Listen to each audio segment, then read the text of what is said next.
For anyone else, the smell of fish would have been unbearable, but not to this boy. He loved to eat fish and he loved to go fishing. And if he had a chance, he would have liked to have worked on the stall that sold the fish. But he didn't have the chance and he didn't have the choice. He was a barrow boy and he would have to work selling vegetables. Now, in this walled market, where it was very busy and noisy, he would stay there until there were no more vegetables left on his stall. And if that meant that he stayed there until the wee small hours, then he would stay there until the wee small hours. He dreamt of a time when he could be lazy and not have to keep on working. But he was generous in his spirit. And if people were asking him for things that he did not have on his stall, then he would lead them to other people. And he didn't realise it, but there were many eyes that would watch him and smile and think about, even though that he had so little, he would be generous in his spirit. Now, he looked around him. His eyes that were usually so bright were now starting to get heavy, and his lips were unsmiling because he'd been there all day, standing, shouting, and trying to make sure that his voice was heard above everyone else's here in the heart of London town. He could see that there was a woman, an old woman, who was looking at him from the edge of the market, and it made him feel just a little bit uncomfortable. He would pull his hands up to his face and he would glance over towards her to see if she was still looking at him, but every time he looked at her, she would look away. There were lots of rich people who would come to this place, some to laugh at the common people, and there were servants who would be buying for them. Oh, they would make sure that they didn't get their hands dirty. They would get the servants to pick up the food. And still he wished that he could have worked on the fish stall. Now, all of the houses were close together here in this place, but the market was quite a big space. It had been here for hundreds of years, and who was to know that it wouldn't still be there in hundreds of years to come? But he stood there in his dirty shirt and dreamt and thought and wished for fish. Well, as he looked around, he couldn't believe it, but he saw something that had fallen out of the old woman's pocket. And he looked, and he wasn't going to wait for a second. He said, "You've dropped something. You've dropped that. This belongs to you." Now, he did try and give it to her, but the old woman made it clear that she didn't want it. "No, I think you're wrong. It doesn't belong to me." This time she did look him in the eyes. "It does not belong to me." The boy looked and saw that it was a pack of cards, brightly coloured.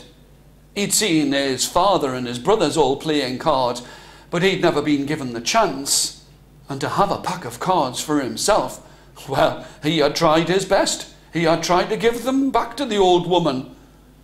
But he looked and he thought, "I've only got a few more vegetables to sell, and hopefully I'll be able to go to bed." But he clutched onto that pack of cards as if it were a king's ransom, a king's treasure. And now there was a smile on his lips. Standing on the cobbles with bare feet all day had made his back sore, and now he thought that he would make his way home, now that the barrow was so empty. But there was a glow in the night. There were huge, long, crackling sparks in the air. "Some fools let the chimney catch on fire," he said to himself, because it wasn't that unusual. There had been fires in London for years. Well, what could you expect? All of the houses were close together. All of the houses nearly touched. But this was different. It wasn't just the fact that there was smoke in the air and a glow in the night. It was the fact that the air was warm. He looked about him. He knocked at his pocket and he thought of the cards. He wondered what he could do with the cards, and perhaps it was just the fact that it was so dark, or perhaps it was the fact that he was so tired. But he rubbed at his bright eyes and he looked at the cards, and instead of numbers, not that he could count, and instead of shapes, not that he knew what they were, you could see that there were arrows.